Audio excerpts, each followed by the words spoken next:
Hello. Please leave a message after the tone. Hi, it's me. I'm sure you remember my voice. To be honest, I wanted to talk to you, but I quickly realized that it's way too early. So I decided to simply leave you a message. I wanted to tell you a story. It's about how I met the most amazing, adorable, inspiring person ever. Someone with so many dreams. And I met him at a cafeteria. Before that, for me, he was just another face in a crowd. Yeah, I only knew a bit about him, general things. But that particular day, when he sat next to me, I had one of the best talks of my life. While he was talking about all the things he wanted to do, I felt like I'd never asked myself the questions that inspired his mind to wander. And it was exciting. I tried to understand him, but to be honest, it was kind of hard to follow. His brain was so fast. His mind was already in places that I had never been, down rabbit holes that I'd never explored. But that's how interesting people roll, right? So we sat there for what seemed like an eternity, speaking and wondering about so many things. He was very idealistic. You know that kind of person, right? I personally think that's an underrated thing to be, idealistic. We tend to think that being jaded will set our expectations lower, and then we're less likely to be disappointed. But I don't know. It seems like those kinds of people are willing to dream, and that is a risk. They're willing to ask why. Why is that a thing? I guess as I grow older, I appreciate even more someone who dares to have a dream at all, instead of those people who feel ashamed because they have a dream that hasn't been realized. They don't allow that imposter syndrome to get the most of them. Something I noticed that day about that person's dreams and ideas were that they were not only for himself, but kind of for everyone. A change, almost like a revolution, but in a good way, almost a naive way. Naive in the best possible way.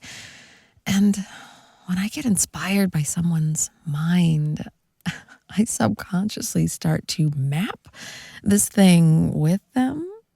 And he had a big schema. I started throwing silly ideas, honest suggestions. And I think we probably looked like two kids creating a world together, two souls talking as one, merged a little bit. Every single idea was more ambitious than the previous one.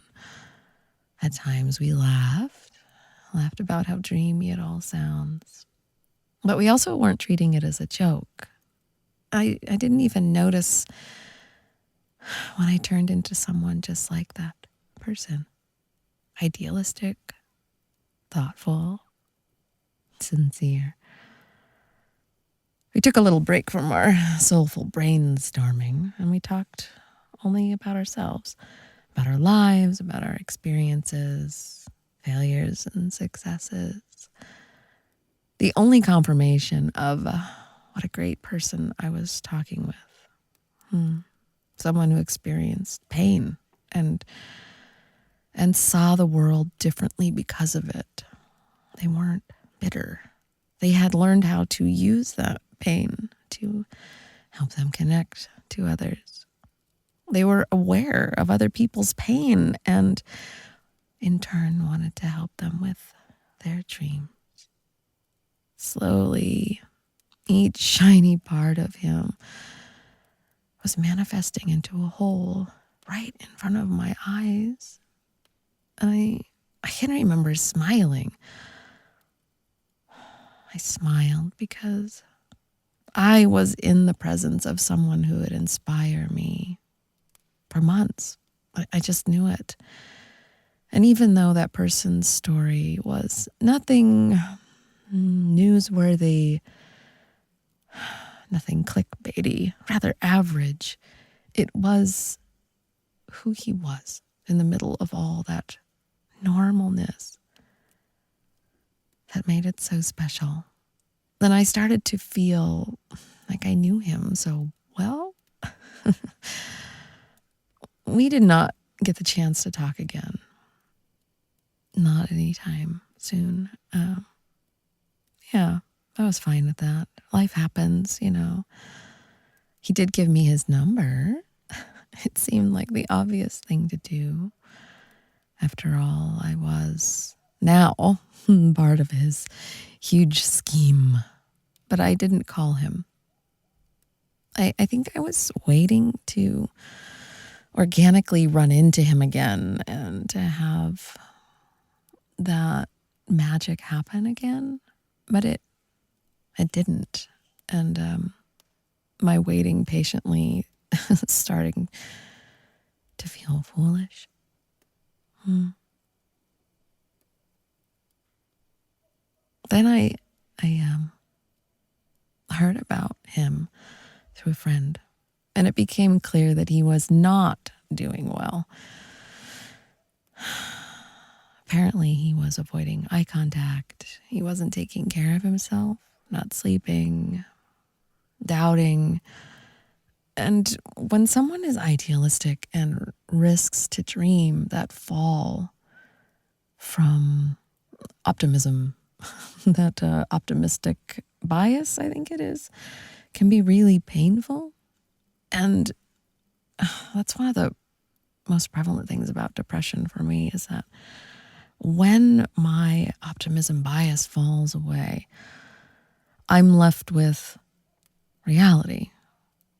And that's not always pleasant, because I feel like I was lying to myself when I was risking to dream. I feel like now I see the world more clearly. And so coming out of a funk for me is embracing my delusion that I can make things better, that things can be better, that there are things worth fighting for, even though I might not change the world at all. My life is changed for the better in the pursuit of that change. But that's where he was. He was fading away. I knew what he felt like. It was like I could feel a star dimming. Yeah. I know what that feels like. Before that talk, I had been allowing myself to indulge in being jaded, in not risking to dream. It was the reason I was having lunch alone, why I seemed so distant to everyone. But then you appeared and sat next to me. Now I feel your absence. I feel how much the world has lost something. I lost something. I mean, how can anyone not notice that you are not around?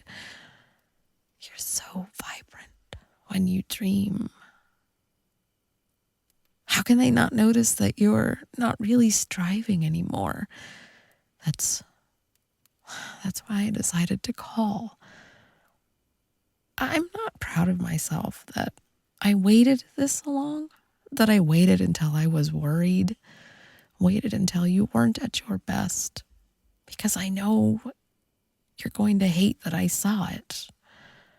And I wanted our next talk to be a cheerful one. You know, start with something mundane, like asking about your day, maybe some more talking about the dreams, the schemes that we plotted together that day. I wanted to hang out with you and laugh with you. This message is such a small gesture in the scheme of things. And it might not change your mind, but please,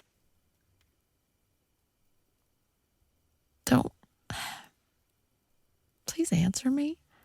Don't leave me hanging, and don't give up.